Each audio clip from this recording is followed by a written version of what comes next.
മനസ്സിൽ ഓരോന്ന് ഒളിപ്പിച്ചു വച്ചിട്ട് പുറത്ത് അയ്യോ പാവ അഭിനയിക്കുന്ന നീ ഒരുത്തിയല്ലടി ഇതിനൊക്കെ കാരണം. അല്ലെങ്കിൽ പിന്നെ തൃച്ചംബരത്ത് അഖിലാണ്ടേശ്വരിയുടെ മരുമകൾ സ്ഥാനത്ത് 100 കണക്കിന് കോടീശ്വരിമാര് ക്യൂ നിൽക്കുമ്പോ ഈ അരവിന്ദ് ഇവിടുത്തെ എച്ചിൽ പാത്രം കഴുകുന്ന നിന്റെ പേരെന്തിനടി വിളിച്ചു പറഞ്ഞത്? അതെനിക്കൊന്ന് അറിയണം. പറയടി, നീയും ഇവനെന്താ പ്രേമത്തിലാണോ?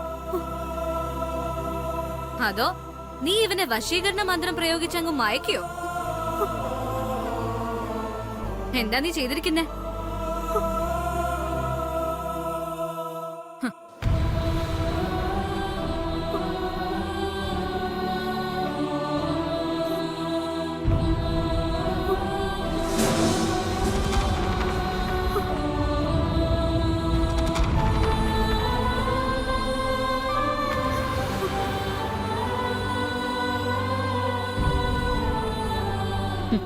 എന്താടി വാ തുറക്കാത്തെ?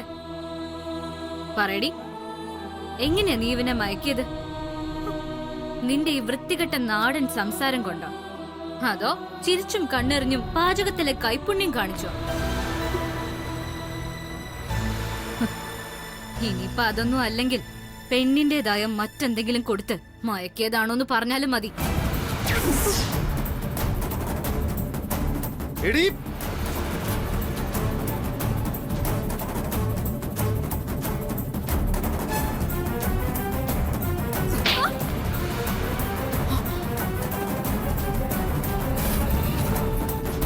പാവപ്പെട്ട പെണ്ണിനെ പറ്റി അനാവശ്യം പറഞ്ഞുണ്ടല്ലോ, കൊല്ലും ഞാൻ. മനസ്സിലായി?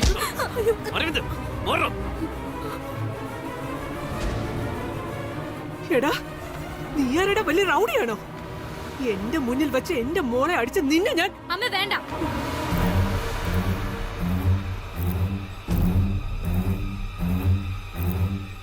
അടിക്ക് തിരിച്ചടി കൊടുത്താലും തീരുന്നല്ല ഈ പ്രശ്നം.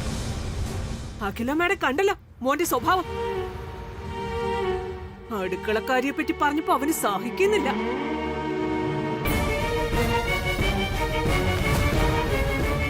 എന്റെ അമ്മ പോലും ജീവിതത്തിൽ എന്നെ അടിച്ചിട്ടില്ല. പക്ഷെ സാരമില്ല, അരവിന്ദ നിശ്ചയ സമയത്ത് കാണിച്ച ക്രൂരതയോളം വരില്ല ഇതൊന്നും. ഇനി ആന്റിക്ക് പറയാൻ പറ്റുമോ? അടുക്കളക്കാരിയെ കുറിച്ച് പറഞ്ഞപ്പോ എന്നെ അടിച്ച ആ കൈയും പിടിച്ച് ജീവിതകാലം മുഴുവൻ ഞാൻ നടക്കണമെന്ന്? എനിക്കും വേണ്ട ആന്റി ഒരു സെൽഫ് റെസ്പെക്ട്. ഈ കല്യാണം ഉറപ്പിച്ചപ്പോ തന്നെ പലരും വിളിച്ചു പറഞ്ഞു, കുടിയനാ, പെണ്ണു പിടിയനാ, താന്തോന്നിയാന്നൊക്കെ. പക്ഷെ കല്യാണം കഴിഞ്ഞ് എല്ലാം മാറ്റിയെടുക്കാന്ന് വിചാരിച്ച് ഞാൻ ഇവനെ എന്റെ സ്വന്തമായിട്ട് കരുതി. ആ എന്നോട് ഇവൻ എന്നെ ചതിക്കായിരുന്നില്ല ആന്റി. എന്നെ വട്ടപൂജ ആക്കി കളഞ്ഞില്ലേ?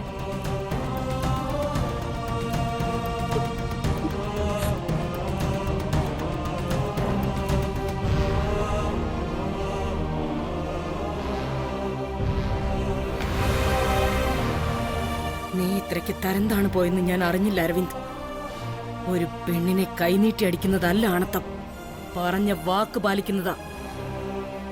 നന്ദന നിന്നെ എത്രമാത്രം ഇഷ്ടപ്പെട്ടെന്ന് നിനക്ക് മനസ്സിലായില്ലേ?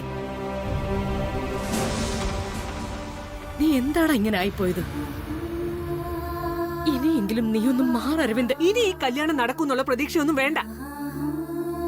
നിശ്ചയത്തിന് നാണം കെട്ടത് ചോദിക്കാൻ വന്നപ്പോഴേ അടിയും വാങ്ങി പോകേണ്ടി വന്നിരിക്കുക എന്റെ മോൾക്കിപ്പോ. മതി, ഇത് തന്നെ ധാരാളമാ. പ്രശ്നം അരവിന്ദിന്റെ നേരെ തിരികെയാണല്ലോ. വഴി തിരിച്ചു വിട്ടേ പറ്റൂ. എന്താടി ദുഷ്ടത്തി കേറി നിൽക്കുന്നു? നിനക്ക് മതിയായല്ലോ അല്ലേ? ദേ, നീ കാരണം 2 കുടുംബങ്ങൾ തമ്മിലുള്ള ബന്ധം ഇപ്പൊ ഇല്ലാതായത്. അടിച്ച് പിരിയാൻ തുടങ്ങി രണ്ടും. മാഡം, നീ മിണ്ടരുത്. എല്ലാം പോയിന്ന് കരുതിയപ്പോ എങ്ങനെയെങ്കിലും രണ്ടാമതൊന്നും ഒത്തുവരികയായിരുന്നു. അതിന്റെ ഇടയിൽ നിന്റെ പിഴച്ച നാവെടുത്ത് വളച്ച അതോ ഇല്ലാതാക്കി. ഇപ്പൊ നിന്റെ അടുത്ത് ആരെങ്കിലും വാ തുറക്കാൻ പറഞ്ഞോടി. അവളുടെ ഒരു നാടക ഡയലോഗും പൂങ്കണ്ണീരും. നീ ഇതിനകത്ത് കാല് കുത്തിയപ്പോഴേ ഈ കുടുംബത്തിന്റെ സമാധാനം പോയതാ. വിലാസിനി മതി, കൂടുതൽ സംസാരം വേണ്ട. ചേച്ചി, ഇവളെ ഒന്നും വെറുതെ വിടരുത്. ഇവളാ ഇത് മൊത്തവും കുളമാക്കിയത്. അതെ, നിങ്ങളൊക്കെ ഇവിടെ എന്ത് വേണമെങ്കിലും ചെയ്തോ, പക്ഷെ അതൊക്കെ കാണിച്ച് ഞങ്ങളെ ബോധ്യപ്പെടുത്താൻ ശ്രമിക്കേണ്ട നിങ്ങള്. എനിക്ക് എന്റെ മോളുടെ ജീവന വലുത്. മുഖത്ത് കൈവച്ച് ഇവളെ ഏൽപ്പിക്കാൻ പറ്റില്ല എനിക്ക്.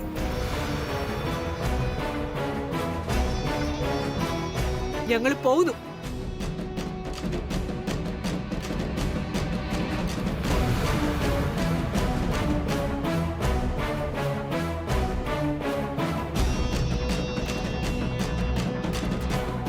നന്ദിനി മോളെ,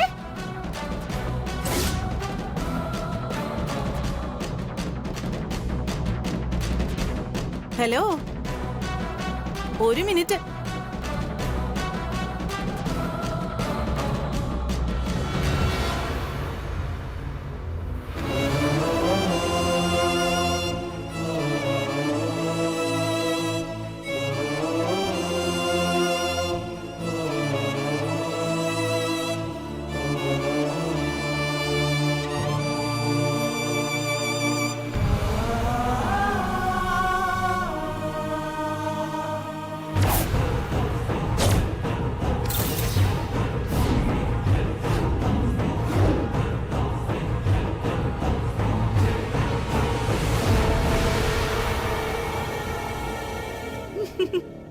കൺഗ്രാറ്റുലേഷൻസ്. മനസ്സിലായില്ല, ഇപ്പൊ എന്തിനാ ഒരു കൺഗ്രാറ്റുലേഷൻസ്? ആ, അയ്യോ, അത് മനസ്സിലായില്ലേ? ഈ അഭിനന്ദനം മികച്ച അഭിനയത്തിനുള്ളതാ. ഹ്, എന്റെ അമ്മോ, അമ്മയും മോള് എന്തൊരു അഭിനയായിരുന്നു. ഹോ, ഭാവങ്ങളൊക്കെ മുഖത്തിങ്ങനെ മിന്നി മറയായിരുന്നില്ലേ? എന്തൊരു ഒറിജിനാലിറ്റി, അപാരം തന്നെ. ആ മുഖത്തെ മമ്മൂട്ടിയെയും മോഹൻലാലിനെയും മഞ്ജു വാര്യരും ഒക്കെ ഒരുമിച്ച് കാണാൻ പറ്റി. മൊത്തത്തിൽ രണ്ടുപേരും കൂടി തകർത്തെന്ന് പറയാം. സൂപ്പർ. Shut up. എന്താ കളിയാക്കുവാണോ നിങ്ങള്? അയ്യോടാ, അകത്തൊരു ഗംഭീര സീനും കഴിഞ്ഞു കട്ടും പറഞ്ഞില്ലേ? ഇനിയും എന്തിനാ മോളെ അഭിനയം? ഇനി ആരെങ്കിലും കാണിക്കാനാണെങ്കിലേ അഖിലേച്ചി പുറത്തേക്കൊന്നും ഇറങ്ങി വരില്ല കേട്ടോ. വായടക്കടി. കുറെ നേരമായാലും നീ ആട്ടം തുടങ്ങിയിട്ട്. ക്ഷമിക്കുന്നതിനൊരു അതിരുണ്ട്, അത് നീ ഓർത്തോണം. അയ്യോയ്യോ, ഇങ്ങനെ ചൂടാവല്ലേ മഹേശ്വരി കൊച്ചമ്മേ. സത്യല്ലേ ഞാൻ പറഞ്ഞത്? അതിനെന്തിനാ ഇങ്ങനെ ചൂടാവുന്നത്? സത്യോ? എന്ത് സത്യം? ഒന്ന് പോടി കൊച്ചേ. നിങ്ങളിപ്പോ ഇവിടെ വന്നതും ഇങ്ങനെയൊക്കെ സംസാരിച്ചതും തികച്ചും പ്ലാനിങ്ങാ. അതിന്റെ പിന്നിൽ എന്തോ ഒരു ഗൂഢലക്ഷ്യം എനിക്ക് മണക്കാൻ പറ്റുന്നുണ്ട്. വിലാസിനി, നീ അവസരം കിട്ടിയപ്പോ ശവത്തെ കുത്തരുത്. നിശ്ചയം മുടങ്ങിയ വേദനയിൽ അത് ചോദിക്കാൻ വന്ന ഞങ്ങൾ വീണ്ടും അപമാനിക്കപ്പെട്ട് മടങ്ങി പോകുമ്പോ നീ എരുതിയിൽ എണ്ണ ഒഴിക്കാനാ നോക്കുന്നത്.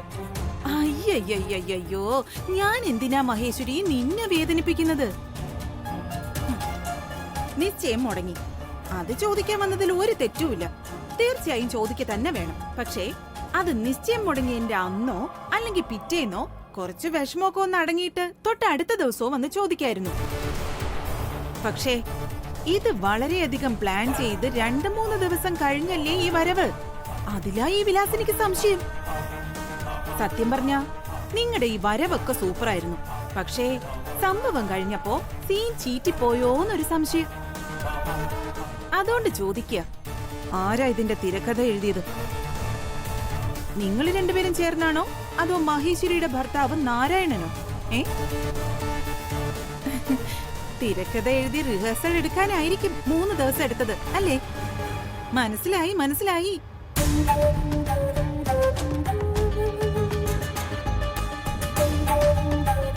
വിലാസിനി, നിശ്ചയം മുടങ്ങി അതിന്റെ വേദനയില്ല ഞങ്ങള്. വെറുതെ നീ ഇങ്ങോട്ട് കേറി. അറിയാം മഹേശ്വരി, എല്ലാം അറിയാം. പക്ഷേ എല്ലാത്തിനും ഒരു സമയവും കാലവും ഇല്ലേ? ഇവിടെ നിനക്കേ സമയം തെറ്റിപ്പോയിരിക്കുക. നിശ്ചയം മുടങ്ങിയ സമയത്ത് ആ മണ്ഡപത്തിൽ വെച്ച് ഇവിടെ വന്നിങ്ങനെ കാണിച്ച് ആടിയ ആട്ടം അവിടെ ആയിരുന്നെങ്കിൽ ഓക്കെ. പക്ഷേ സ്പീഡിൽ പോയ വണ്ടി പെട്ടെന്ന് ബ്രേക്ക് ഇട്ട് യൂ ടേൺ എടുത്ത് വന്നില്ലേ? അതിലാ അപകടം പറ്റിയത്. ആ അപകടം ഞങ്ങൾ സഹിച്ചോളാം. നിങ്ങൾ നിങ്ങളുടെ പാട് നോക്കി പോവാൻ നോക്ക് പെണ്ണുമ്പിള്ള. ഏയ് നിർത്തടി നീ. നീ ഇവിടുത്തെ മരുമോളൊന്നും ആയില്ലല്ലോ. ഇപ്പോഴും ദേ ഈ മഹേശ്വരിയുടെ മോള് മാത്രമല്ലേ. അതുകൊണ്ട് വലിയ അധികാരം എടുക്കലൊന്നും ഇങ്ങോട്ട് വേണ്ട. ഞാനീ തൃച്ചംബരത്ത് വന്നു കയറിയ രണ്ടാമത്തെ മരുമോളാ. അഖിലാണ്ടേശ്വരി അമ്മ കഴിഞ്ഞാൽ രണ്ടാമത്തെ വീട്ടമ്മ എന്ന് പറഞ്ഞ നീ എങ്ങനെയെങ്കിലും തൃച്ചംബരത്തെ മരുമോളാകാൻ കച്ച കെട്ടി നടക്കുമ്പോ ഞാൻ തൃച്ചംബരത്തെ മരുമകളായിട്ട് 22 വർഷമായി. എത്ര? 22 വർഷം. മനസ്സിലായോ? 22 അല്ല 250 ആയാലും ഞങ്ങള് കളിക്കുന്നത് സിനിമ എന്ന് പറഞ്ഞാലും നീ വിചാരിക്കുന്നതല്ല നടക്കാൻ പോകുന്നത് വിലാസിനി. തൃച്ചംബരത്തിന് നീ വെറും കാഴ്ചക്കാരി മാത്രമായിരിക്കും. തിരക്കഥ ഒരുക്കുന്നത് ഞാനാണെങ്കിൽ ഞാൻ വിചാരിക്കുന്നതേ നടക്കും. ഞങ്ങളുടെ അടുത്ത സ്റ്റെപ്പ് എന്താണെന്ന് അറിയുമ്പോഴാ നീ അന്താളിച്ച് വാ പൊളിക്കാൻ പോകുന്നത്. നോക്കിക്കോടി, ഈ കഥയിൽ ആരും പ്രതീക്ഷിക്കാത്തൊരു ട്വിസ്റ്റ് വരാൻ പോവാ. നീ അത് കാത്തിരുന്ന് കാണും. അപ്പ കൈയടിച്ചാ മതി നീ. വാ മോളെ.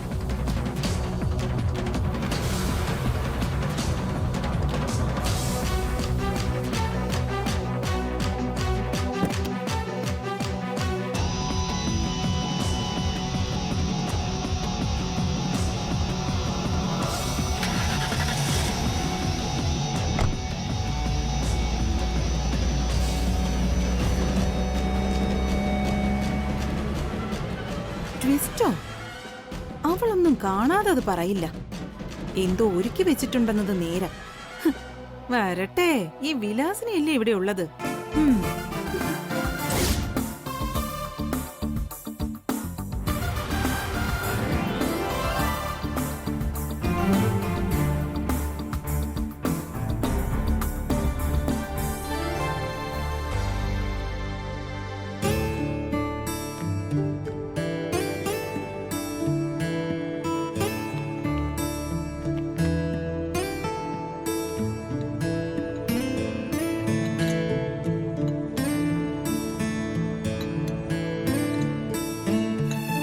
ചേട്ടാ, കുറച്ച് വെള്ളം എടുക്കേ. ശരി.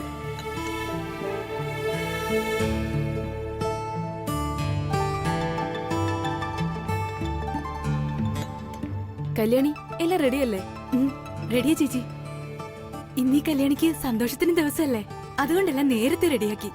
ഇന്നെന്താ അത്ര കൂടുതൽ സന്തോഷിക്കാൻ?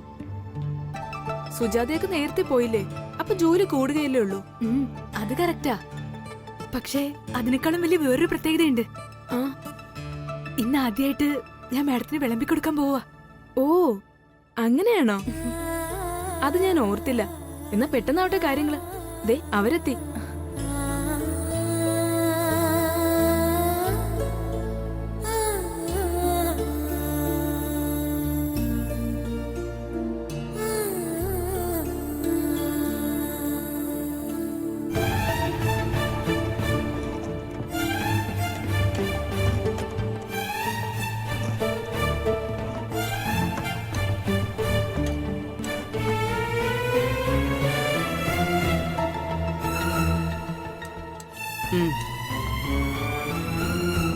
മാഡം, മതി മതി, കഴിക്കാനുള്ള മനസ്സൊന്നുമില്ല. പിന്നെ ചേച്ചിക്ക് വിഷമം ആവണ്ടെന്ന് വിചാരിച്ച് വന്നേ ഉള്ളൂ. അതെന്താ മനസ്സില്ലാത്തത്? ആരെങ്കിലും എന്തെങ്കിലും പറഞ്ഞു? എന്തിനു പറയണം? ആ മഹേശ്വരിയും മോളും കൂടെ ഇവിടെ വന്ന് കാണിച്ചു കൂട്ടിയത് ആലോചിച്ച ഒരു തുള്ളി വെള്ളം പോലും തൊണ്ടേന്ന് ഇറങ്ങില്ല. ഹോ, എന്തൊരു ചാട്ടമായിരുന്നു ആ തള്ളേ മോളും കൂടെ. നിർത്ത്. പകല് തന്നെ അതൊക്കെ കഴിഞ്ഞില്ലേ? നിനക്ക് വേണമെങ്കിൽ മിണ്ടാതിരുന്ന് കഴിച്ചിട്ട് പോ. ആഹാ, അങ്ങനെ മിണ്ടാതിരിക്കാൻ പറ്റില്ല. അവളില്ലേ ആ മഹേശ്വരി, അവൾ അരവിന്ദിനെ അടിക്കാൻ കൈപൊക്കിയിരിക്കുക. ചേച്ചി അവിടെ നിന്നോണ്ടാ, അല്ലെങ്കിൽ ഞാൻ അവളെ. വിലാസിനെ, സോറി ചേച്ചി, ഓർക്കുമ്പോ സങ്കടം സഹിക്കുന്നില്ല, അതുകൊണ്ടാ. ആദ്യം കഴിച്ചു തീർക്കാൻ നോക്ക്. നീ എന്താടാ ലേറ്റ്? വന്നിരിക്കെ. അഖിലേ, നീ ഇതിവിടെ പോന്നു? എനിക്ക് വിശപ്പില്ല, നിങ്ങൾ കഴിക്കാം. ഇവനോടുള്ള വിരോധം വെച്ച് നീ എന്തിനാ പട്ടിണി കിടക്കുന്നത്? ഇരിക്കും. വേണ്ട കൃഷ്ണേട്ടാ, ഇവനെ പോലൊരുത്തനെ വയറ്റിൽ 10 മാസം ചുമന്നില്ലേ, അപ്പൊ പിന്നെ പട്ടിണി കിടന്നേ പറ്റൂ. ഇവനെ ചുമന്നതിന്റെ ശിക്ഷ. രണ്ടു മക്കളെയും ഒരുപോലെ അമ്പിളിമാമനെ കാണിച്ച് ഒരുപാട് കഥ പറഞ്ഞു ഊട്ടി വളർത്തിയതാ. അതിലൊരുത്തനിന്ന് ആയിരക്കണക്കിന് ആളുകൾക്ക് ജോലി നൽകി അന്നം നൽകുന്നു. മറ്റൊരുത്തൻ പെറ്റ വയറിന് പോലും അന്നം കഴിക്കാൻ സമ്മതിക്കാത്ത തരത്തിലുള്ള പ്രവൃത്തികളാ ചെയ്യുന്നത്. ഏതായാലും ഞാൻ കാരണം ആരുടെ അത്താഴം മുടങ്ങണ്ട. എല്ലാരും കഴിക്ക്. നീ എന്താടാ ഇങ്ങനെ? നിന്നെ കാരണം അമ്മയെന്ന് അത്താഴ പ്രശ്നം കിടക്കുന്നത്. നിനക്കൊന്ന് ആനന്ദ്, വേണ്ട, അവനെ വെറുതെ വിട്. ഇനിയും കുറച്ച് സമയം കൂടെ ബാക്കിയുണ്ട് എല്ലാം നേരെയാക്കാൻ. അവൻ ആലോചിച്ചൊരു തീരുമാനത്തിലെത്തട്ടെ എന്തു വേണമെന്ന്.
കല്യാണി, എന്താ വേണ്ടേ? ഗ്രീൻ ടീയോ മറ്റോ വേണോ? അത്താഴം നേരെ കഴിച്ചില്ലല്ലോ.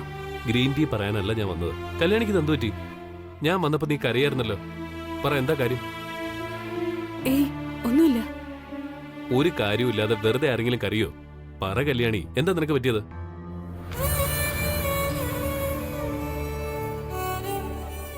ഈശ്വരൻ നിശ്ചയിക്കുന്നത് മനുഷ്യൻ വിചാരിച്ച മാറ്റാൻ പറ്റില്ല. എന്റെ കാര്യത്തിലും അങ്ങനെ തന്നെയാ സംഭവിച്ചത്. എന്ന് പറഞ്ഞ നീ തെളിച്ചു പറ. എനിക്ക് ഈ പഴഞ്ചൊല്ലൊന്നും അറിയില്ല. ദൈവം എന്താ നിശ്ചയിച്ചത്? എന്താ മനുഷ്യൻ വിചാരിച്ചത്? ഇന്ന് ആദ്യമായിട്ടാ എന്റെ കൈകൊണ്ട് ഞാൻ മാഡത്തിന് ആഹാരം വിളമ്പി കൊടുക്കണേ. അതുകൊണ്ട് തന്നെ മാഡത്തിന് ഇഷ്ടമുള്ള കറികളൊക്കെ ഉണ്ടാക്കി വെച്ചു. പക്ഷെ ആഹാരത്തിന്റെ മുമ്പിൽ നിന്ന് ഒരല്പം പോലും കഴിക്കാണ്ട് മാഡം എണീറ്റ് പോയപ്പോ സഹിച്ചില്ല എനിക്ക്. അയ്യേ, അതിന്റെ റീസൺ കല്യാണി അല്ലല്ലോ, അരവിന്ദല്ലേ? അറിയാം, പക്ഷെ അനിയങ്ങും എന്തിനാ എല്ലാരും ഇങ്ങനെ സങ്കടപ്പെടുത്തണെന്ന് എനിക്ക് മനസ്സിലാവാത്ത. അതൊക്കെ നമ്മൾ ഒരുപാട് പറഞ്ഞു കഴിഞ്ഞതല്ലേ. അതിരിക്കട്ടെ, താൻ വിളമ്പിയിട്ട് ഒരാൾ കഴിക്കാത്തതിന്റെ പേരിൽ കരയാൻ നിനക്കെന്താ? എന്റെ അമ്മ അത്ര ഇഷ്ടമാണോ? എന്തൊട്ട് ചോദ്യമായി ചോദിക്കണേ? എന്റെ നാട്ടില് വിളിച്ചാ വിളി കേൾക്കണ വിളിപ്പുറത്ത് ദേവിയുണ്ട്. മുഴുക്കാപ്പ് ചാർത്തി ദീപാരാധന സമയത്ത് ദേവി അങ്ങനെ ചൈതന്യത്തോടെ ഒരുങ്ങി നിൽക്കണ കാണുമ്പോ ഉള്ള ഒരിതുണ്ടല്ലോ, അതാ എനിക്ക് അഖിലാണ്ടേശ്വരി അമ്മയെ കാണുമ്പോ ഉണ്ടാവണേ. ദേവി തന്നെയാ എനിക്ക് മാഡവും. നന്നായി, അങ്ങനെ കാണാനും ചിലരുണ്ടല്ലോ. എനിക്കറിയാം, കുറച്ച് നാളായിട്ട് അമ്മ സന്തോഷത്തോടെ അല്ല ആഹാരം കഴിക്കാൻ ഇരിക്കുന്നത്. മനസ്സിന് സന്തോഷം ഉണ്ടെങ്കിലല്ലേ സമാധാനത്തോടെയും തൃപ്തിയോടെയും ആഹാരം കഴിക്കാൻ പറ്റൂ. പക്ഷേ അരവിന്ദിന്റെ നിശ്ചയം മുടങ്ങി അന്നു മുതൽ അമ്മയുടെ മനസ്സമാധാനം പോയി. ഒരു വശത്ത് അരവിന്ദ്, മറുവശത്ത് നന്ദന. എന്ത് തീരുമാനം എടുക്കണമെന്നറിയാതെ കുഴഞ്ഞു മറിഞ്ഞ ചിന്തയിലാവും. മനസ്സിലുള്ളതൊന്നും പുറത്ത് കാണിക്കാതെ നടക്കുന്നതേ ഉള്ളൂ. അമ്മ ആഹാരം കഴിക്കാൻ വന്നില്ലെങ്കിൽ ആരും കഴിച്ചില്ലെങ്കിലോ എന്ന് വിചാരിച്ച് ഡൈനിങ് ടേബിളിൽ വന്നിരിക്കുന്നു, വെറും ഒരു ഫോർമാലിറ്റിക്ക് വേണ്ടി.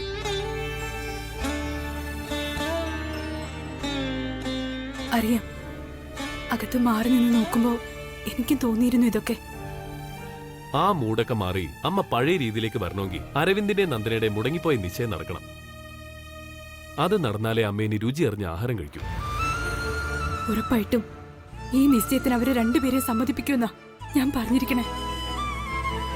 എന്റെ ജീവൻ കളഞ്ഞിട്ടാണേലും ഞാനിത് ചെയ്യും. മാഡം തന്ന സമയവും തീരാൻ പോവാ. എനിക്കും അറിയാം ഇനി അത് മാറ്റിവെക്കാൻ പറ്റില്ലെന്ന്. അതെ, ആ കാര്യത്തിന് എന്ത് സഹായം ചെയ്യാനും കല്യാണിയുടെ കൂടെ ഞാനുണ്ടാവും. കല്യാണി പറഞ്ഞാ മതി. ഇനി കല്യാണിക്കേ കഴിയൂ ഈ വീടിന്റെ താളം തിരിച്ചു പിടിക്കാൻ. ഞാൻ ഉൾപ്പെടെ എല്ലാരും വെയിറ്റിംഗ്. കാര്യങ്ങൾ പെട്ടെന്നാവട്ടെ.